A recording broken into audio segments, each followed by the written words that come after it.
Dope. Dope indeed. I feel like we're kind of on a date and I want to hold your hand, but I'm not sure we're at that stage yet. Let's hold hands.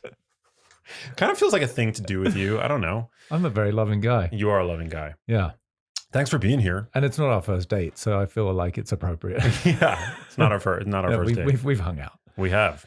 But I'm psyched to have you here. Dude. Genius Life Studios. Welcome. Genius to be here. Thank you. We've discussed this on and off for a little while. So yes, here we are. And you've been doing the rounds. You've been on a bunch of shows that some of my friends host. And, you know, I mean, I knew that you were a brilliant guy, but my friends are like, oh my God, have him on the show. He's like just mind blowing. So just totally set me up for disappointment. Yeah. Brilliant guy. And cut. That's so funny. My strategy, Thank you. I find that my strategy in life is to under promise and over deliver. Yeah. That's the key to leaving people satisfied. So you just did the exact opposite for me, you mean? Yeah, unfortunately. Fantastic. Okay. Sorry, It's listeners. brilliant. And let's see how we walk out of here. All right. Yeah. Well, no, I appreciate it. And equally, you know, to whoever said those kind words about me, it's been fun. And I certainly have received a lot of love and acknowledgement along the way, and it seems to be transforming people's lives. So I'll keep going. Love it. So you describe yourself professionally as a mind architect. Is that correct? That's the moniker that seems to be sticking. Yes. I've had that for quite a while. I've never seen that on a business card. That's a pretty cool title. Yes, it was sort of the mother of necessity, you know, when you have to invent something, because I felt everything else was contaminated. So I'd been called a happiness guru, a spiritual teacher, hitman for the ego. That stuck around for a minute. Wow. But I just like the fact that it didn't have any inherent meaning, you know. So if someone were to say, oh, what do you do? I'm a mind architect, it's going to inspire some curiosity, right? It's not like, oh, he's a spiritual teacher, and then you have this vision of me walking around with robes, feathers, and coconut oil, which I do on the weekend. Weekends only. Yeah, but not professionally. Right. No, so it was just a beautiful, I looked at, obviously my main focus is what's going on between the ears for people, because I assert that that's what drives all of human behavior and consequently our results. And people want to have better results, so you better understand your actions. And if you want to understand your actions, you have to know what's driving them. So mind was certainly appropriate. And then architecture was really speaking to these tenant improvements that I do for people. So I recognize we have these primal patterns of survival just by virtue of being human. And for the most part, they're sort of deleterious to the effects of what we want to achieve in life. And so if we can change that programming, then we get better outcomes. So I was like, who doesn't want that? That's amazing. Yeah. And how did you realize that you had an aptitude for the work that you do? I mean, like you've always had like the gift of insight, a way with words. Like, how did you come to be who you are today? It's been a genesis over time. I would assert, yes, from a very young age, I make a very powerful distinction. I think it's powerful because I came up with it. So of course it's because I'm brilliant. Of course you are. I make a distinction. I like to make distinctions. So the difference between being vigilant and observant is one of the ones that I share with people. So from a very young age, I would assert I was very vigilant. And the subtle difference between the two is the energy of fear. So vigilance contains within it the power of observation, right? We're sort of looking out, we're scanning our environment, but from a vigilant perspective, we're doing it for self-preservation reasons, right? We're anticipating potential threats. Pure observation has got a presence about it. It's just I'm one with my environment and my surroundings, and I'm aware. There's no underlying agenda or sort of self-preservation concern. So when I was very young, I was very vigilant, because my parents passed when I was quite young. So just like anybody who has lost their care providers, their caregivers, there's going to be some concern for your own existence. So I was always very aware and very observant, and I would assert pretty bright. But now it had this sort of undercurrent of like, ooh, am I going to be okay?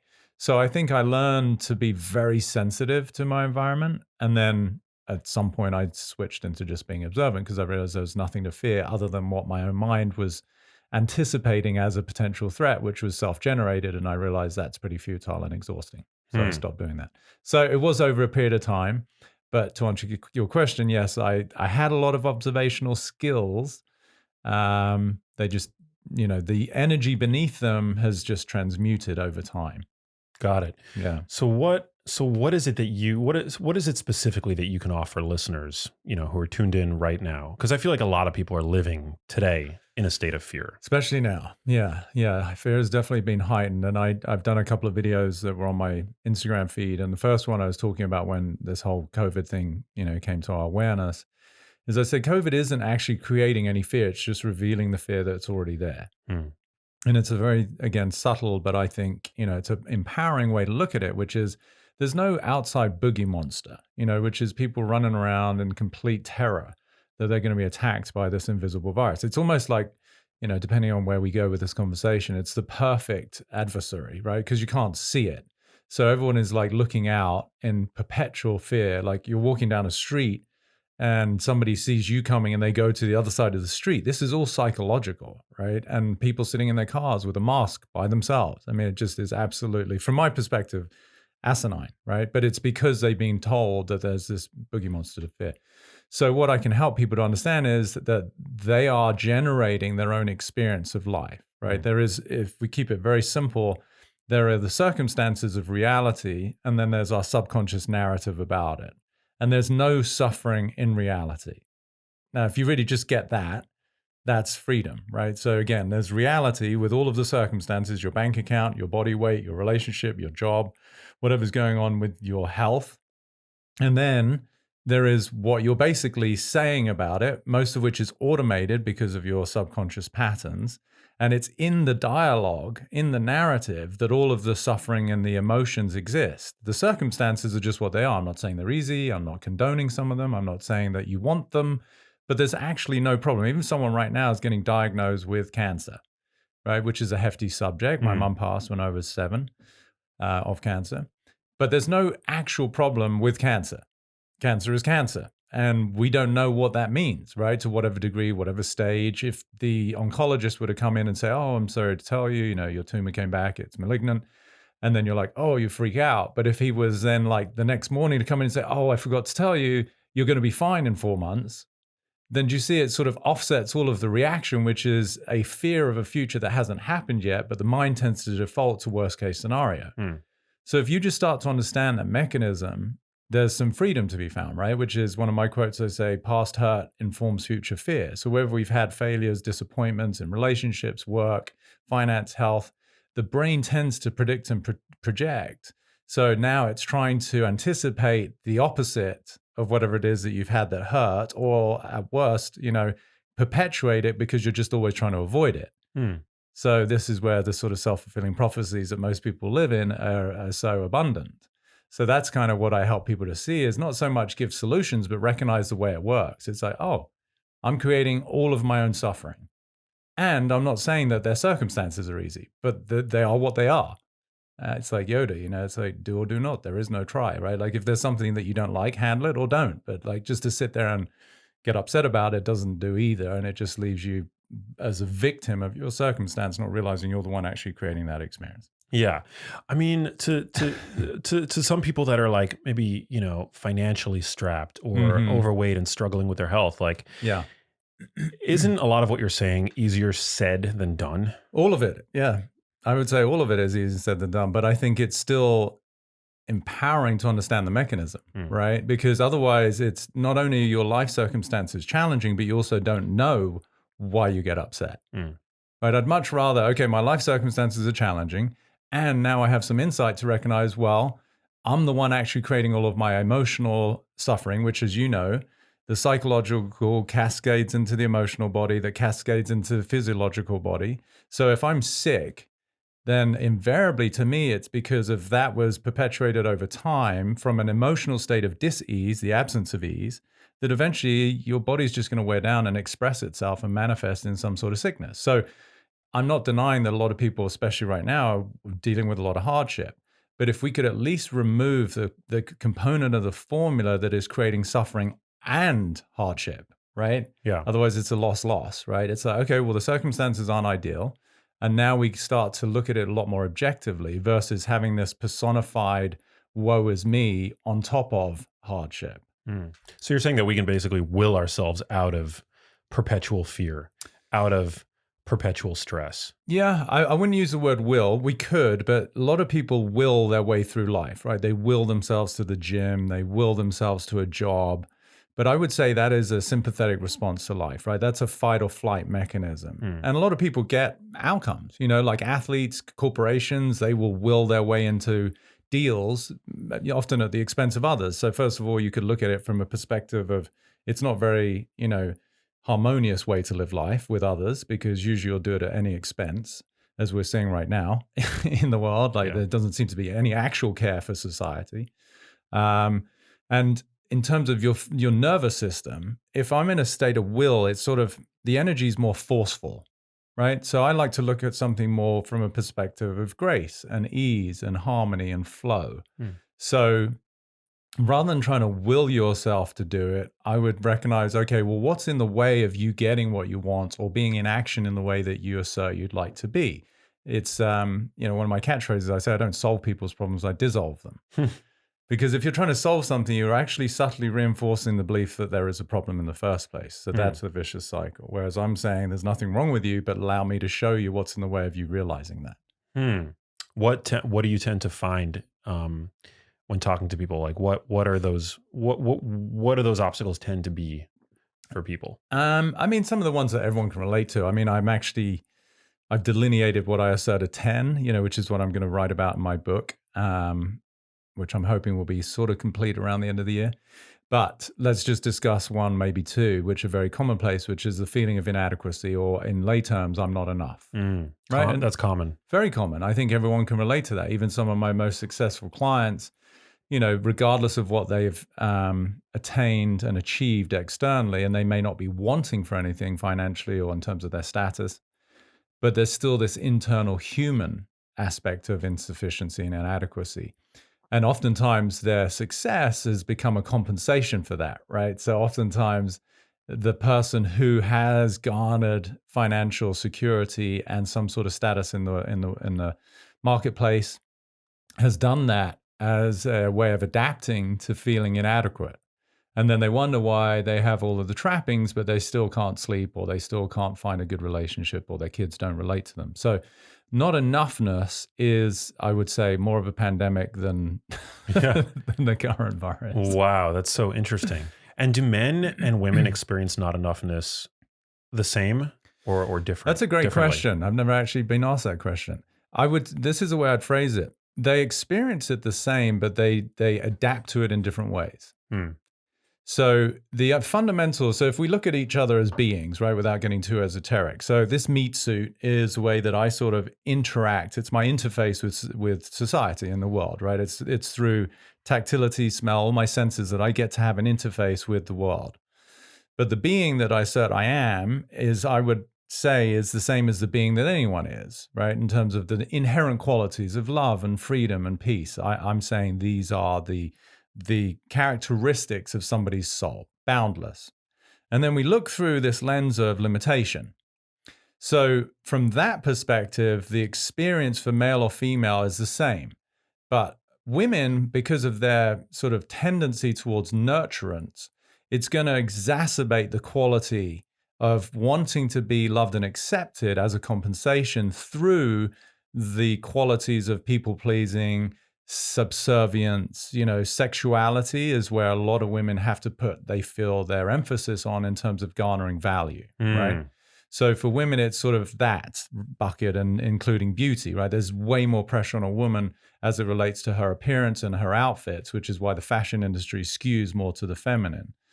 What does the male tend towards? Well, these are primal patterns, right? So if he feels inadequate, then the compensation pattern is more around strength, right? Performance. And this is where we see so much competition, which can show up in aggression, right? So the women are going to be more kind of catty, and whereas the guys are going to be just more in your face. But the underlying driving force is still fear that I'm in competition with somebody. And now, why are we in competition? Because the primal pattern is sort of sustaining the species and propagating my genes, right? That's pure survival. So if the guy isn't the strongest and the girl isn't the prettiest, well, now you've got the threat that you're not actually going to be part of the tribe and that you're going to be left out in the wilderness to die.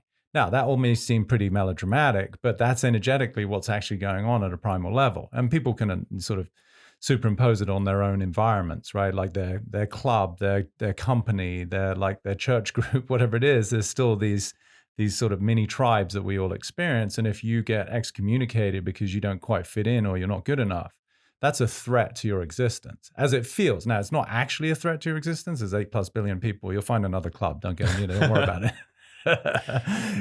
So, but in terms of the energy, yes, the male and female, it's just a horrible feeling, right? Feeling inadequate, feeling not enough. And then that manifests in all sorts of ways in the body, right? So that to me is sickness, or dis-ease. That's why I love that word, dis-ease. The absence of ease will eventually cascade into our physiology and manifest in some form of actual sickness.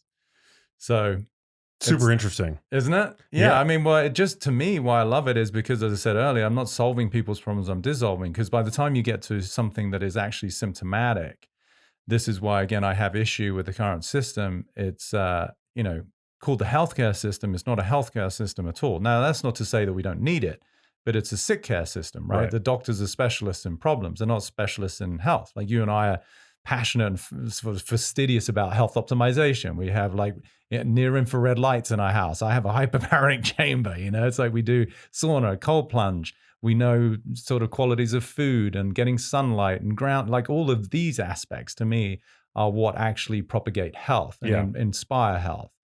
If I'm in a car accident, I'll be the first to say, yes, please take me to the ER. And then I'll be the first equally to send flowers and cards to the doctors and nurses that saved my life. Yeah. But that system has got nothing to do with health, right? So this is why I find this work fascinating, because even if you go and see a psychiatrist or a psychologist, invariably the person, the client, the patient is looking for help with their anxiety, their depression, their addiction. And then there's going to be the string of like fix-it solutions as it relates to whatever you think your issue is, without actually getting to, well, why do you think you have an issue in the first place? Because to me, the manifestation of a symptom is a byproduct of the deeper programming of your identity.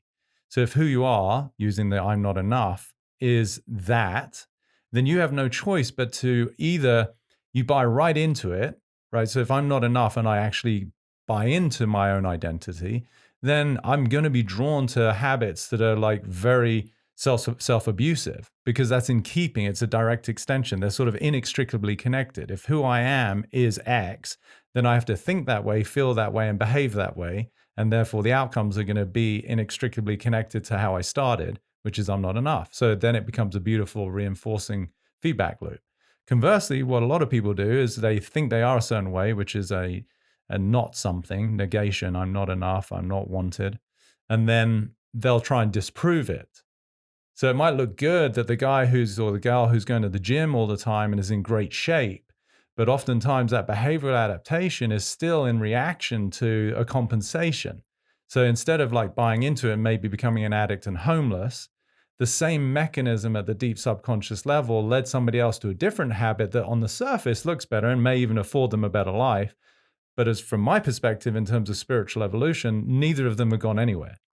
It's like this. It's like the same.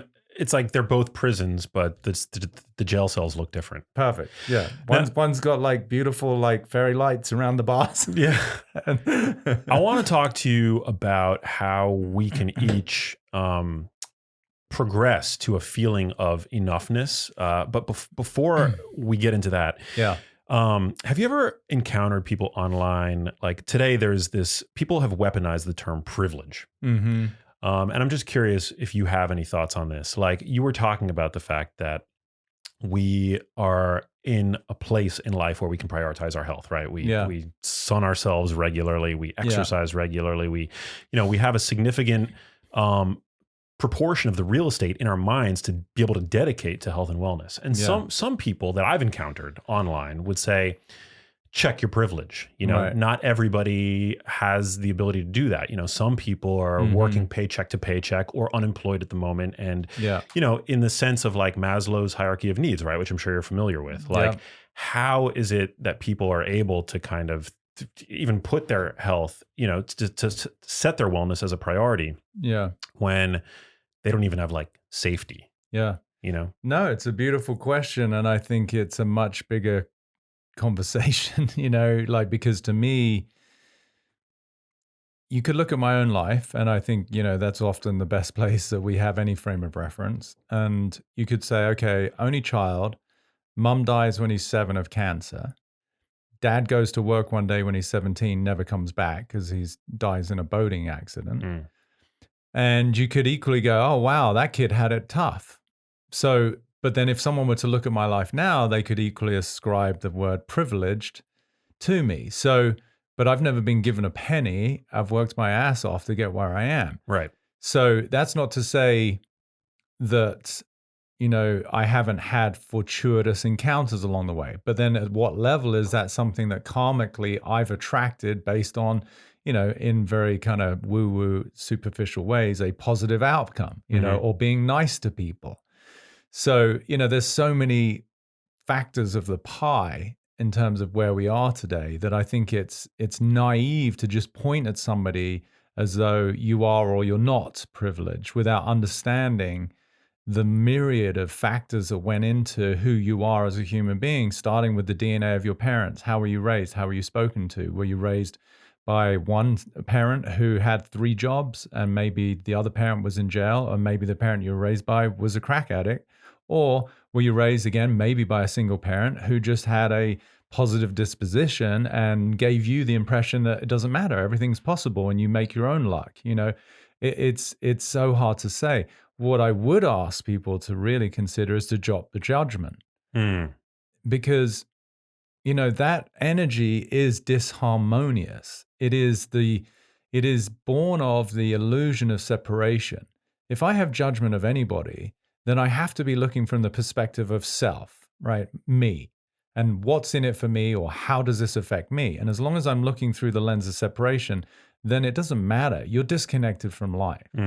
And without sounding, again, too Pollyanna-ish, but it's like until we get that we are literally united and connected and all in this together. I hate that expression because it's being bastardized by media now. But, to really have brotherhood and sisterhood with other human beings, that kindness wins.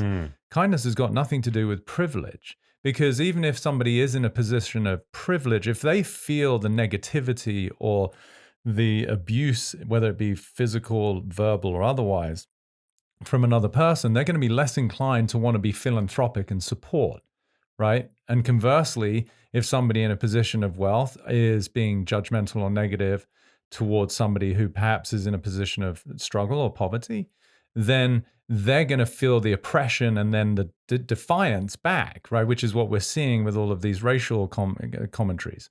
So if we can keep coming back to the default, as far as I'm concerned, which is love and kindness win.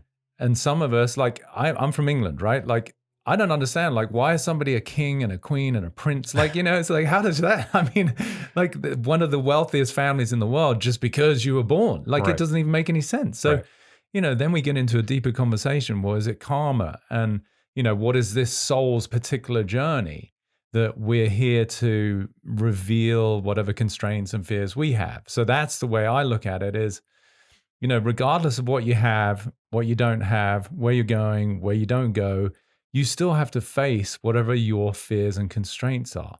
And it's when you really understand the big paradigm that we're in this dimension, it's fascinating to me that you will get the circumstances that are perfectly customized for your own evolution. Yes. So true. But if that's, I mean, like, I'm not sure I've put those words exactly in that order, but if people want to rewind and just listen to that again, because it's so easy to default to the victim and thinking that, well, if only my circumstances were different, I'd be okay, or I'd be happy. But then you're actually denying, and what's the opportunity there? What's the resistance? See, resistance to me is synonymous with suffering. Life is, one of my quotes, I say, life is the way it is, but only always. Right? If you just get that. Only always. But only always. Yeah. Right? But then there's the dialogue that we have, which is in resistance to that. So, yeah, but I don't want that. Okay, that's great, but it is the way it is. And now you have some sort of feeling of unrest because of a conversation. So if I have products, they're freedom, love, peace, a sense of like surrender, where I'm in harmony with life. It doesn't mean that everything goes perfectly for Peter Crone. It doesn't. But I'm not in resistance, and I will either be in action about it or not, depending on the priority or how important it is to me. But that affords me a sense of peace and freedom versus thinking I'm in constant conflict with my environment, which actually isn't conflict with my environment. It's in conflict with my conversation about my environment, which then you start to realize, well, that's futile. So that mechanism applies to the wealthiest and to the poorest. I'm not saying that the poor have it, it's not that it's easy. There's still things to do and you've got to manage, and maybe you can't afford rent and you're struggling to get food. But then that could be pain.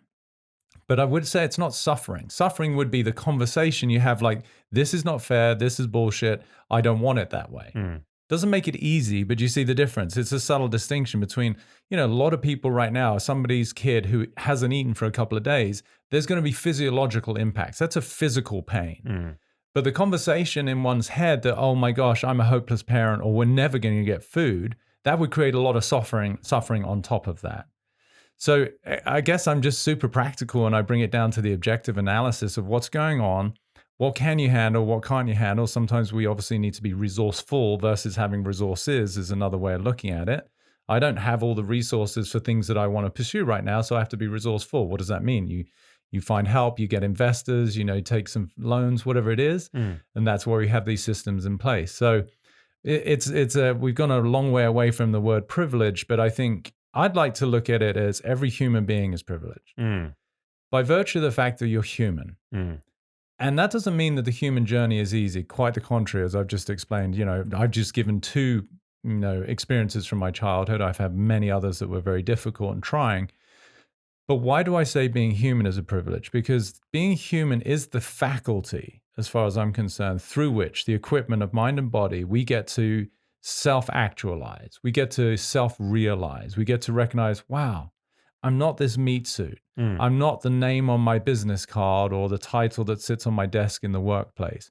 I am an expression of life, a unique being that warrants as much reverence and respect as anybody else. And that speaks to the Eastern philosophies of like the word namaste, right? The divine in me recognizes the divine in you. And so that to me is a real privilege. And if we were to go around the globe and really do an assessment of some of the wealthiest and poorest, I wouldn't be surprised if the wealthiest actually seem less happy, right? So again, there's a bit of a misnomer there that's where real success lies. And I'd say that's actually superficial material success, but it doesn't actually equate to internal success. And real success to me is a human being who's at peace.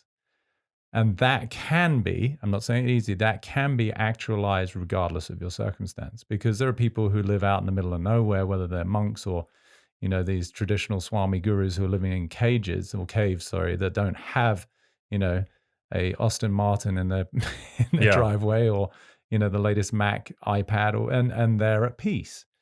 Yeah. So again, I'm going around in different circles here, but hopefully there's something that people garner from that. No, I completely agree. I mean, there's definitely a lot of super wealthy, miserable people out there.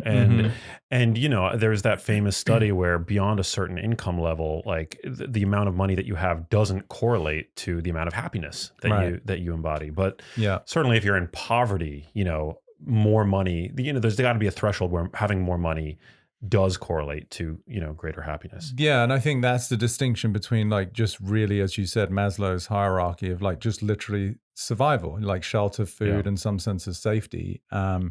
Yes, I think, and that's where it's a crying shame when we have such extremes, right?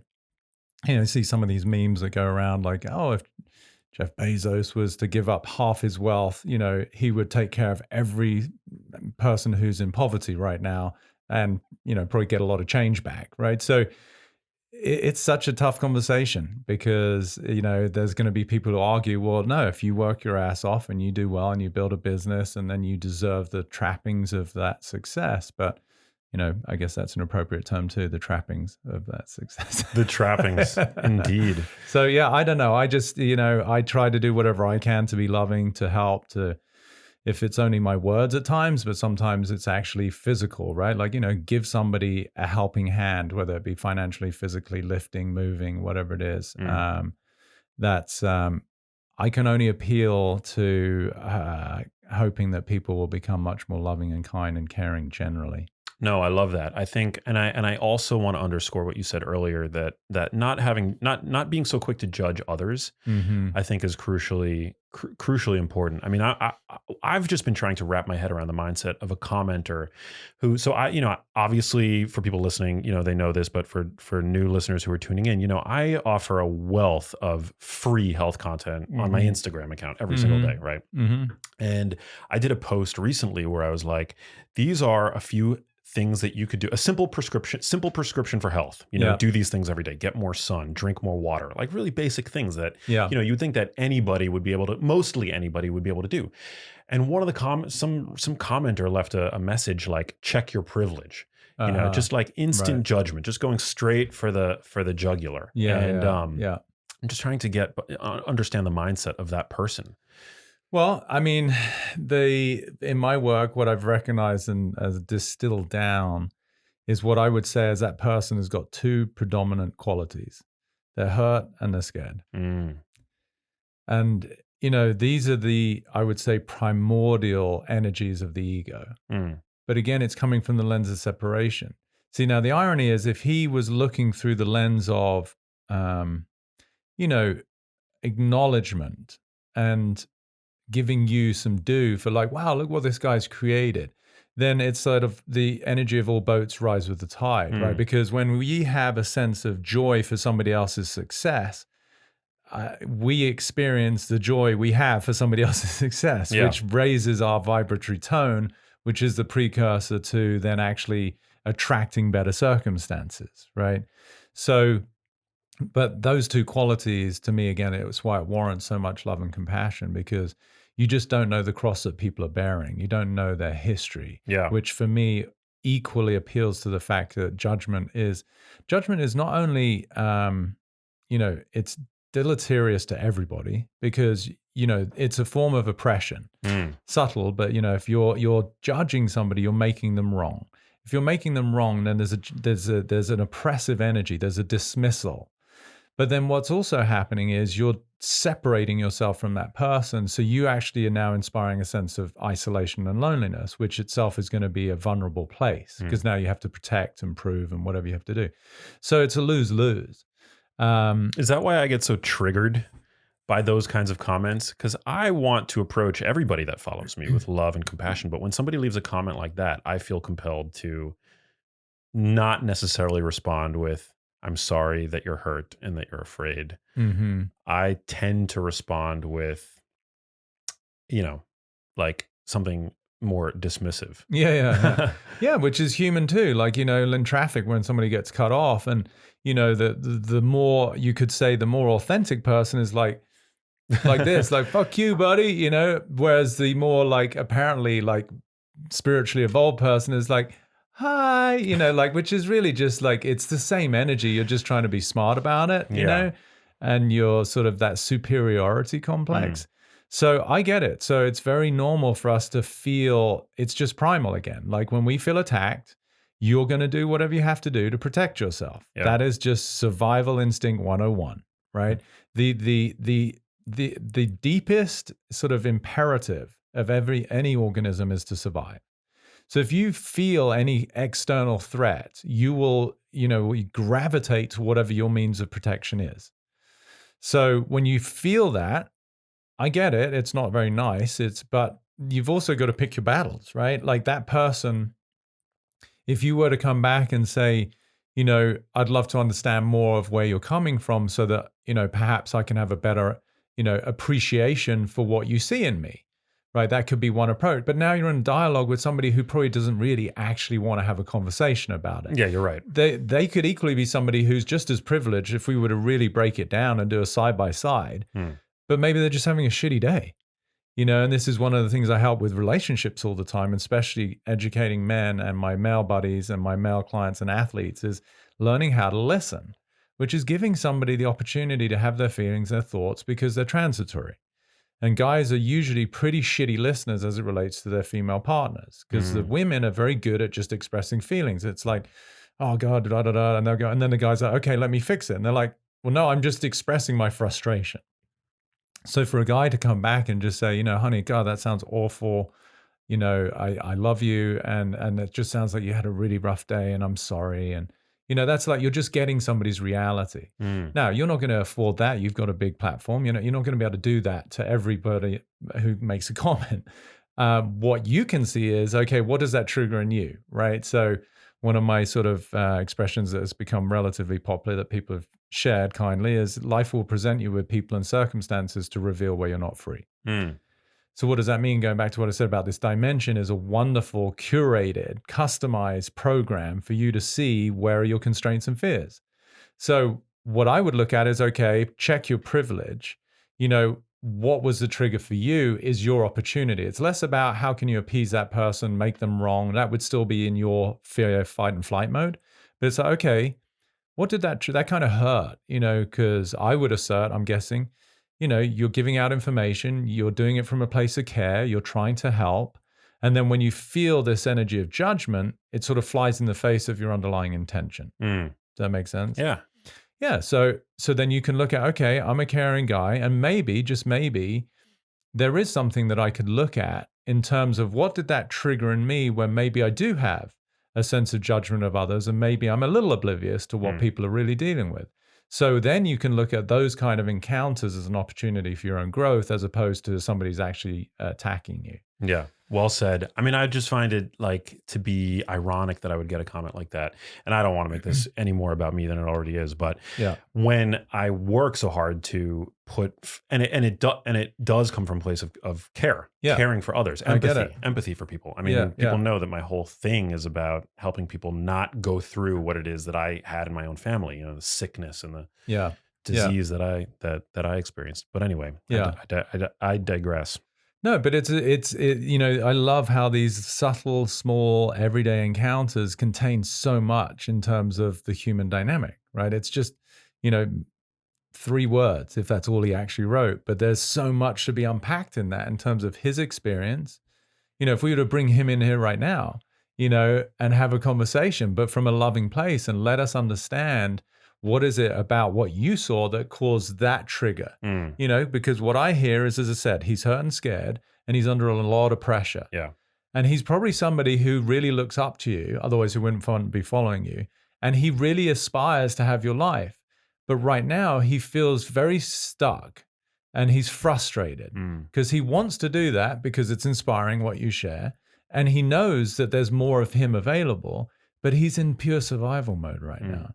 And if we could just get him to give himself some forgiveness and soften his own approach to himself, because really that's a reflection of his own judgment of where he's at too, right? He wouldn't have a comment about that if he wasn't already in some sort of conflict about where he's at and who he is. 1000%. Yeah, so that's where we go, oh, okay, somebody's under a lot of pressure. It's the metaphor of squeezing in an orange. You put an orange under stress, and orange juice comes out of it. You put a human being under stress and you will see their contents, right? And it's usually not that pretty because most people are struggling. And that's where, again, we come back to love and compassion, especially of ourselves, right? Yeah. So if I were to sit with that guy and say, I get it, it's difficult. You look at someone like that, and he's probably got all sorts of narratives about who he thinks you are that's also inaccurate, that's contributing to his own feeling of inadequacy. But his opportunity is to look at that part of who he is and go, wow, it's like, I just feel like I'm in a shitty place and I'm frustrated. Yeah. I think so much of the judgment that goes on now on social media, it's so ironic to me that, we leave these hateful comments on people's profiles. Yeah. With smartphones that were made in other countries in, under conditions that were probably not the kindest and most empathetic of conditions, right? Yeah. And the fact that they're using smartphones implicitly, what that means is that these people have access to all of the world's knowledge at their fingertips 24 hours a day. Podcasts, free podcasts where they can listen to people like you. Yeah. And I'm not cheap. I'm sure you're not cheap. I don't think I could afford you. But you're out there on people's podcasts, putting all this content out there for free. Yeah, absolutely. For people. So why all the judgment? Because as I said, life will present you with people and circumstances to reveal where you're not free. So in this case, that person is not free. It's one of my favorite quotes to myself, which is, can I be with this? Now, if you just sit even with what I just said, like, can I be with this circumstance? Like, whatever it is, like, I get to my car and someone is putting a parking ticket on it and they won't stop, right? The natural human inclination right there is like, fuck you, like, woo, it's like you're going to get upset. But go, okay, can I be with this? Now, what does that actually reveal for us? Responsibility. And if you're going to have a powerful life, you can only get there if you understand that you're fully responsible for it. Amen.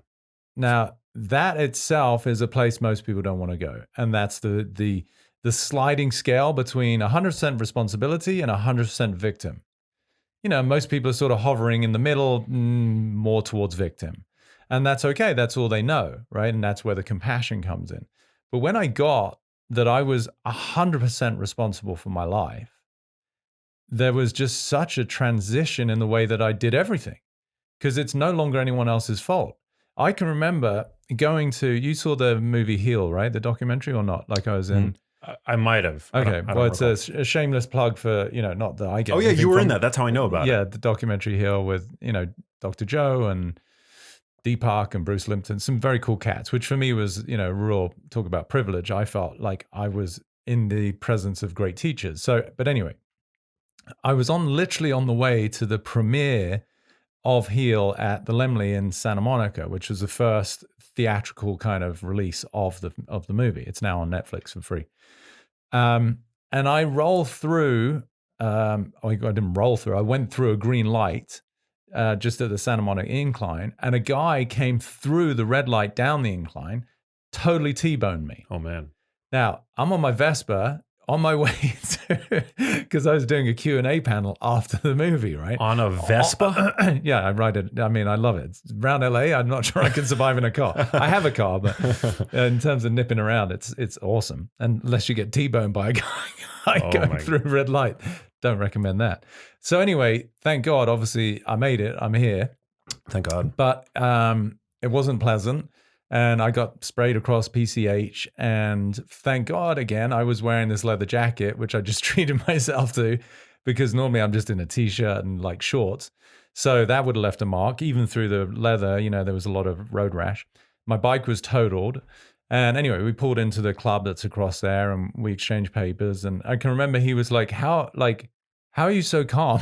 He's like, I'm really sorry. I'm like, it's okay. I mean, it is what it is. Like, let's, I've got to go to a thing. Like, let's just make sure we do the due diligence of whatever insurance and all of that. Because in my mind, even though it makes no sense, I, at a deep soul energetic level, am responsible for that incident. Now, on the logistics, legal side, for sure, his insurance company had to buy me a new bike. And, I didn't have many medical expenses because I take care of myself. Even their insurance kept coming back and said, like, because most people jack it up. Like, I was like $3,000 as opposed to they're expecting 100 and something. Well, you were lucky. You didn't break any bones. For sure. Yeah. But there's a lot of things I could have got a lot of, help with.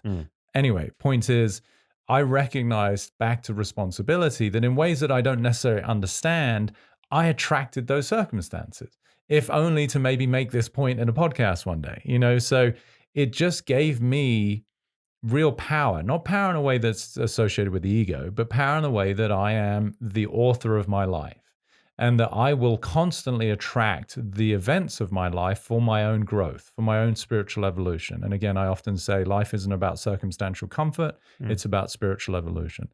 So that comes around hopefully full circle to understand that until such time that we each get that we're 100% responsible for our life. I'm not saying that we want the circumstances. I'm not saying the circumstances people have are easy. They may be incredibly heinous. We see some of the things recently that are happening around the world. These are just horrific images, and people are going through like real hardship and pain, from shootings to, having your neck kneeled on and whatever. Yeah. So, but nonetheless, in ways, and this is the bit that's a leap for people sometimes to understand, is from the perspective of your soul's progression, the circumstances of your life are for your evolution. And if you really own that, then you tend to actually sort of go through these steps a lot quicker versus resisting them. When people have substances to escape fear suffering, whether it be, marijuana or alcohol, sex, prescribed drugs, street drugs, whatever it is. Again, that's not wrong, but you're not actually looking at what is it that here is my opportunity to transcend. And that takes a big human to do that. Go, okay, why am I in this circumstance? Why have I attracted these situations into my life? What is the opportunity here such that I can be fully empowered and responsible and upgrade my life? How can we transcend feelings of inadequacy? To circle back to, a topic that we covered earlier. Yeah, it's a beautiful question. And again, as you're probably gathering, I use lots of different quotes. I say the ego doesn't want to be healed, it wants to be held. So I would assert the inadequacy belongs to the ego or the idea of yourself. It's a narrative that beyond invariably always gets created in childhood, or at least it gets revealed because mom said this, dad said that, a high school teacher did this, your first love said that, your sister did whatever. And then it's like, oh, I feel less than. But that's a conversation. It's not a truth. And so what actually to transcend it is actually not to get rid of it or become stronger, more beautiful as a way to compensate for it, but to go, oh, that's part of my humanity. And actually, when you really own it, it's quite beautiful because then you see that we all have it. And that's a connection point. That's a unity point. That's a position of relativity I can relate to, even though I've done this for so long that now it's all second nature. When I meet somebody who feels inadequate, I'm like, I'm right there with them. I'm like, I lived that way for 20 something years, and I was perfect Pete, at college as a compensation. Do you think that had a lot of pressure? That was miserable, But so it's recognizing it, having awareness of the pattern, that it's human and that it's okay. And just as we would if we were a parent, I'm not a parent, and you have a cat, but yeah, I'm a cat dad. Cat dad. That's the extent of it. I don't have any other. But if your cat was feeling inadequate, Yeah. you're like, come here, it's okay, I love you. So it's like it's the short version of how do we transcend it? We love it. We love it. Yeah, we love our humanity and all of our frailties and feelings of inadequacy. And that's just like the little child, call it inner child work or whatever, and go, wow, there's a part of me that really feels like I'm less than a lot of people I know. And that's a shitty feeling. So it's almost like, what do those feelings that we have that elicit suffering, negativity, whatever word you want to use, inadequacy, what does that feeling warrant as a space to be held? So I always like to depict it as a child because it's easier, and so many people obviously have their own kids. So they recognize if their kid hurt themselves, fell over, was scared, was worried that they weren't as, good as their friend who got picked for the team that they didn't, or the parent naturally knows there's a drawing to like, I want to hold my child. I want to reassure them. So it's really developing that quality of love and acceptance, but for our own internal dialogue. Are we able to make others feel inadequate? Because I feel like that's a common complaint that I hear sometimes in relationships. Like, he doesn't appreciate me, or she makes me feel like I'm not enough. Yeah. Or is that just a magnification? Are we talking about your girlfriend now? Oh, we're talking about... No. No. Asking check for, your privilege. Asking for a friend. My brother. Yes. So to answer the first part of the question, no, you can't make anyone else feel inadequate, which is a bold statement, but I'm going to stick to it because you can only say something or do something. It can only reveal the belief of inadequacy that person has already got. For which reason, whatever you do or say is actually a gift. Again, going back to my point about your life is revealing your own feelings of limitation. So what it's actually showing is that it's not that you made them feel inadequate, but that they feel inadequate. So if it was in a relationship situation, which I do hear a lot, obviously, and doesn't always have to be the female to the male, it can be both ways. But let's skew it a little bit because invariably it is the woman who feels inadequate relative to how she's being treated, because men have got a lot of growth to do and a lot of work. But what that reveals to me is that she doesn't recognize her own value. So she's attracted somebody who is the mirror for her own, in sort of the reflection of her own lack of self-care and love, right? So the feeling of whatever she has is a deep sense of worthlessness, and that's a strong word, but where there's an absence of self-worth, has attracted a male who will mirror that, or a female who will mirror that, until such time she goes, wait a minute, I don't want to be in a situation where I don't feel revered, honored, respected, loved. But then if she was to look at her own behaviors and the way she treated herself, those qualities that she's ascribing to her partner would probably be the way she lives her life. You know, so that's, again, the beautiful interaction of relationships. I think relationships are the conduit to evolution and to growth and awakening, because without relativity, you don't have an experience. So that's why relationships are invariably the number one topic of conversation, because it's through the mirror of a partner, especially when there's sort of heartstrings involved, like you get more embedded with somebody, then you are going to reveal these deeper hurts and pains, which is the quote unquote cosmic surgery to reveal and remove the toxicity of your own narratives. The cosmic surgery to reveal the toxicity of your own narrative. I've never said that before in my life. I'm going to write that down. That was awesome. That's a beautiful... I finally hit brilliant. I'm out. Genius. The fact that you could repeat that back was genius too. Yeah, I mean, you know. The cosmic surgery. The cosmic surgery revealing the toxicity of your own narrative. Put that in a book. That was really good. Thank you. Yeah. So I'm gonna that's copyrighted, by the way. That was a really beautiful, beautiful sequence of words. Thank you. I just have to commend you. Thank you. So if you're a woman, say in this example, and you're in a relationship and you feel inadequate, that's because there's inner work that you perhaps need to do. Does that mean that? So you suggested that in that state of inadequacy, she was attracted to the male or female that she's with. Yeah. Does that mean that relationship is no good? No, it means it's great, but it might not mean that it lasts. Right? It's great in as much as it's revealing what you need to see, or the opportunity for growth. And again, as I said earlier, sometimes people will ignore those opportunities and go into some form of escape because they're not ready to process. So they may justify, rationalize, oh, he only does this periodically, or whatever it might be, instead of actually looking, no, this doesn't feel good. And also, she may not have learned that through her role models, you know, of her archetypes of male and female, mom and dad, where there was some sort of dismissal of the feminine. And so the daughter has recognized, well, that's normal. That's an expression of love. So she's mirroring what she learned. I mean, if you grow up in Madrid, you learn Spanish, right? If you grow up in a family where the parents aren't very affectionate and they're often bickering at each other, then invariably the offspring are going to learn that as a form of, like, that's what a relationship looks like. So there are many moving parts, again, for that person's evolution. And this is why it's great to have podcasts and read books and watch YouTube videos about love and sex and intimacy and relationships, because you get to see other examples of what it could look like. So it's great, to go back to your question, because she's getting to have a look at, okay, well, who do I say I am that attracts somebody that treats me that way? This comes back to, I'm 100% responsible versus I'm a victim of how that guy's treating me. It's like, well, no, at some level, perhaps not conscious, because of the way that I view myself, hold an energy of myself, this is a perfect mirror for where I'm at right now. As she transcends that, and this is what I do every day with people, obviously, is I up-level their view of themselves so that they have a heightened vibration, a much more loving, compassionate, accepting, caring view of themselves, then every area of their life can't help but equally come to match that. Yeah.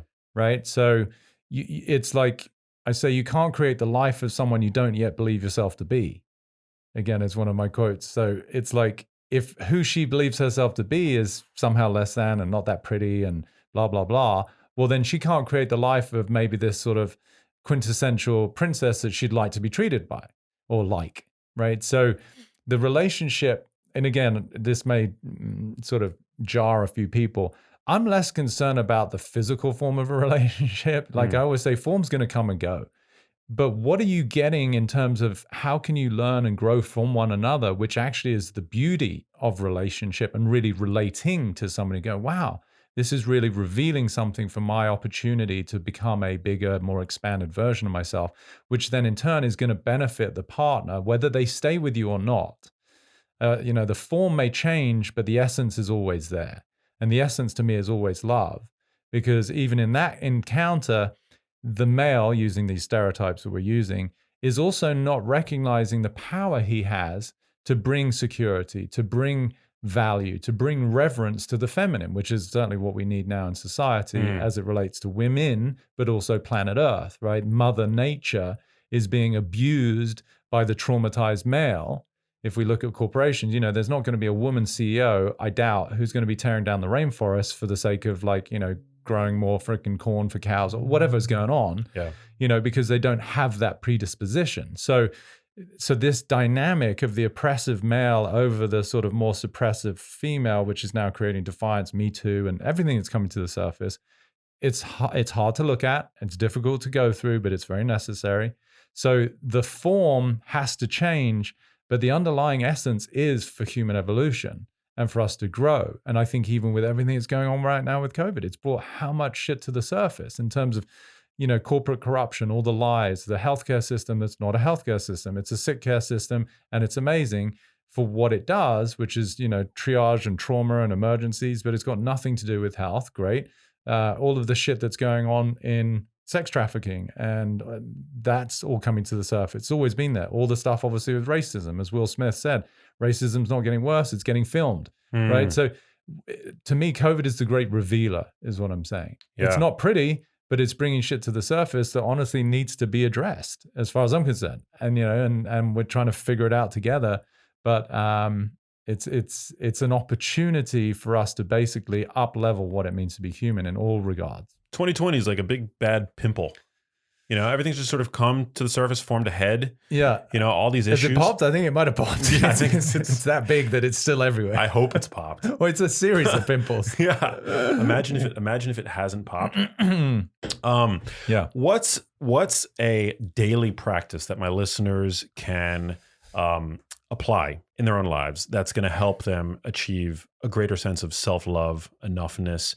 Like, what is just a daily practice for them that they can start doing today? That's a great question. I want to list everything that you put in the post to see if I get the check your privilege comment. Get some sun, hydrate, move your body. Yeah. So no, as it relates to the emotional state, it's a great question. So you got to have the ability to self-reflect, right? And the only way you're going to self-reflect is if you pull yourself out of survival for a minute. What does that look like? Literally sit down for 5-10 minutes quietly. You could call it a meditation, you could call it journaling, but something that allows you to just take an internal sort of inventory of what is it that I'm worried about. So you could just list very simply, what are my concerns? 1 through 3, 1 through 10, however many concerns you have. And then whatever those concerns are, sit with them. Because first of all, getting them out as opposed to a feeling sort of creates a little bit of space, right? So it's much easier if a friend comes to me with that particular concern, I'm on it. I love them. It's okay. It'll work out. But if it's my concern inside of me, it's like I'm doomed, right? Mm-hmm. But if you can get it out and go, okay, what are those concerns call for, right? So I can remember I was at a workshop and someone asked me a question, and this will tie into this. And she asked, her concern was loneliness. So how do I deal with loneliness? Now, a strategy, which is how most people look at their lives, right? Like you have a problem and then you come up with a solution. Well, what you should do, Max, is go and join like a local sports club. You like to play tennis, right? Go and play tennis, or go to your local community church, or go to a yoga studio, meet people, right? So that's a strategy. But you actually haven't dealt with the underlying energy, because as long as you have some superficial sort of compensation or band-aid, the energy's still there, and now you've just got some sort of distraction. Right. So I said to her, which ties into the list, what does loneliness want? And it took her a while to get, but I'll ask you. So what would you assert loneliness wants? Loneliness wants love. Yeah. So that's one way of saying it. And if someone is alone, what would you say they want? If being alone is an issue. Yeah. Company they want. Perfect, yeah. Right? So I said to her, loneliness is asking for companionship, which you've perfectly described as the combination of love and company, right? Hopefully, depending on the company you keep. Yeah.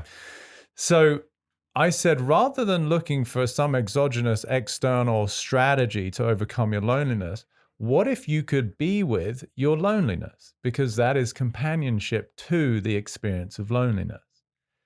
And she had this tear in her eye almost immediately because she just got it. It's like, wow, she's not being with her own experience of loneliness. She's trying to get away from her loneliness, which is making the loneliness exacerbated. Because like the kid who's by himself and it's like, no, I don't want to be with him.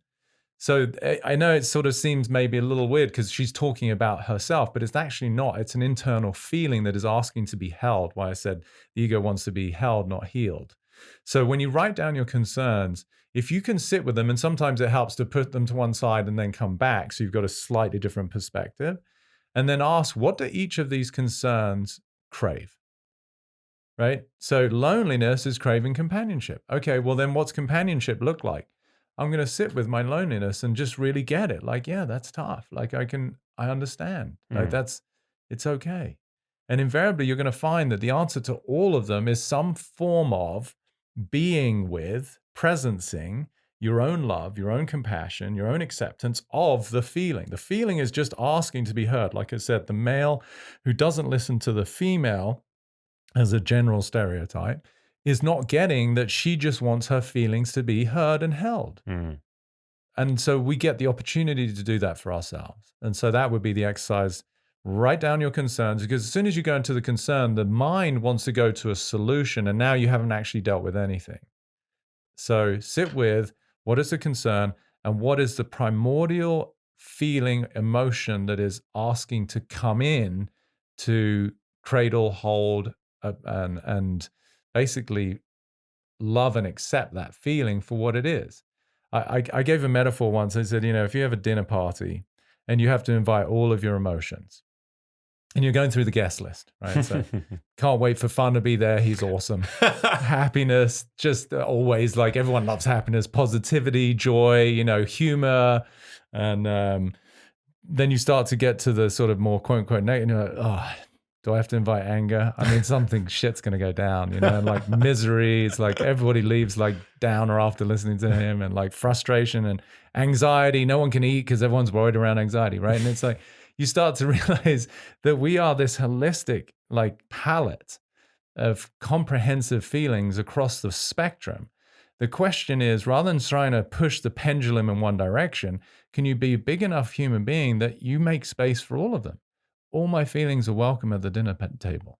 And what's beautiful about that is, as soon as we allow them all, the quote unquote heavier, more negative ones tend to, like a baby, fall asleep because it feels comfortable. And then I get to enjoy some more of the others, like, oh, I'm free and I'm happy. And it's not that everything's perfect, but there's again, peace, So peace is not the absence of resistance to my own human experience of whatever feelings are arising. But that takes a big human being to make space for it, as opposed to trying to block some out or deny them or pretend that we don't have them. Oh my God, beautiful. I love that. Well, this has been so fun. We're about out of time. Okay. Can I bring depression to the table? You can bring because I'm so sad that this you got fun. I'm like, I'm gonna bring some anger. No, I want to talk more. I love that metaphor. I was thinking like, oh, grumpy Max, moody Max coming to the party. Yeah. God, I think you came to my house like that once. I'm kidding. Moody, you don't want to be around moody Max. I'm not. No, Max, I'm not moody. You're a sweetheart, and I love this. I'm sure we could talk for hours. But thanks, man. Yeah. Hopefully, everyone got a little something from that. Like, we're all doing the best we can. More love, more care, more compassion, and hold your inner child with a lot of love. With a lot of love.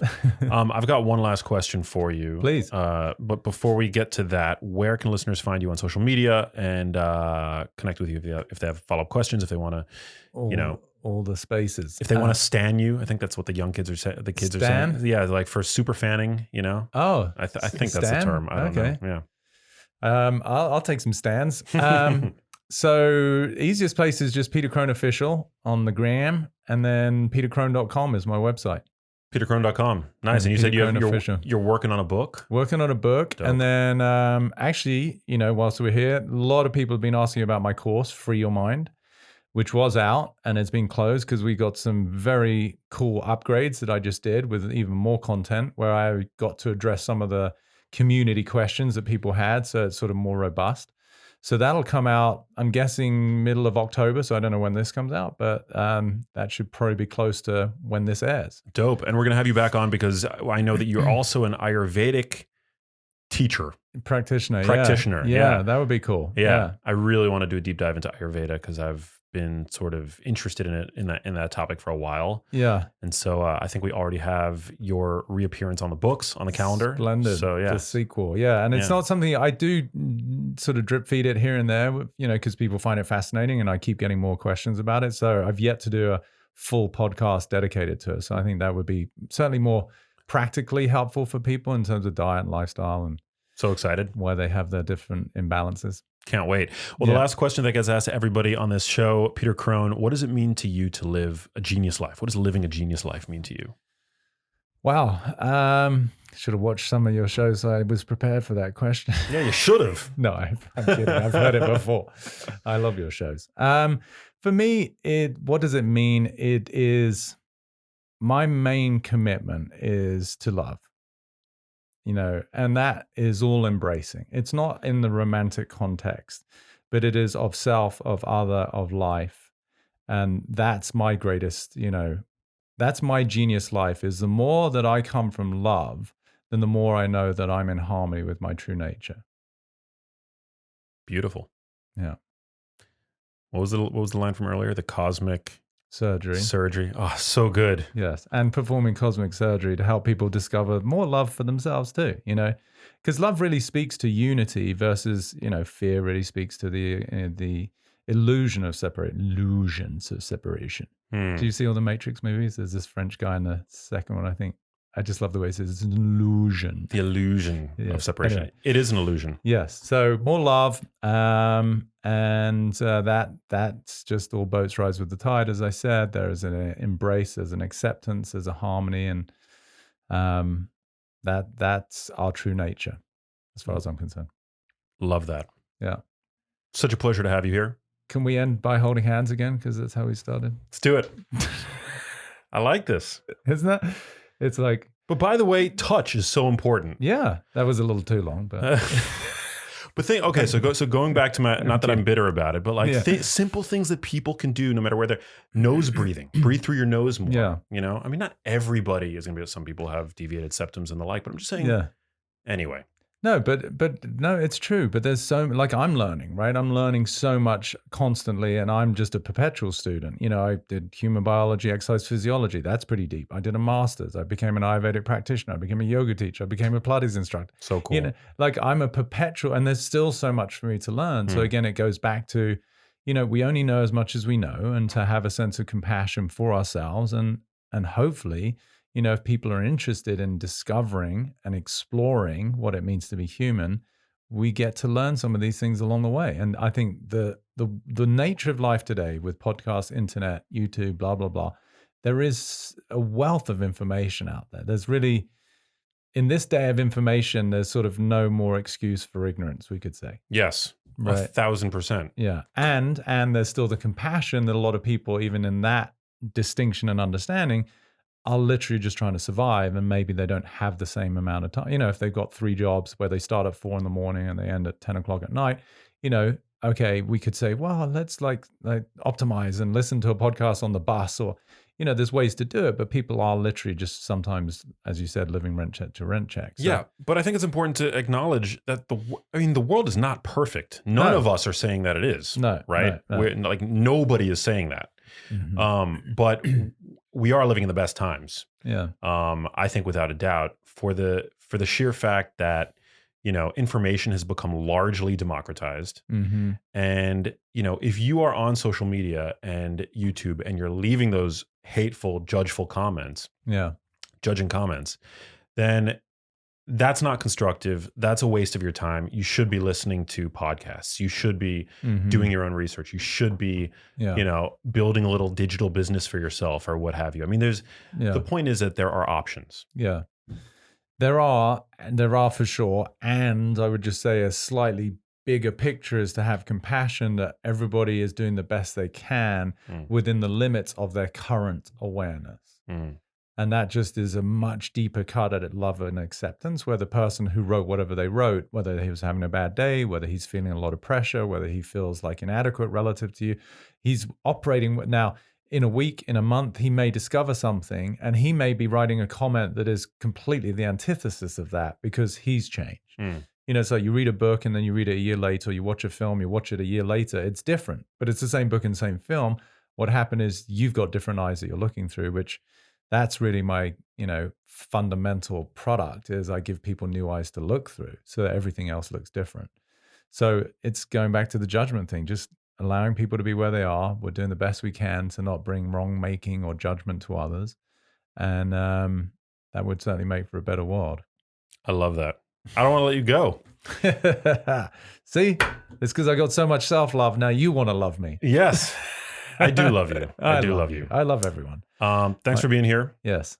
To all you guys out there in podcast land, thank you so much for tuning in. Text me to let me know what you thought about this episode of the show, 310-299-9401. Share this episode with your friends and loved ones. Tag Peter, tag myself. Would really appreciate that. Yeah. And I will catch you on the next episode. Peace.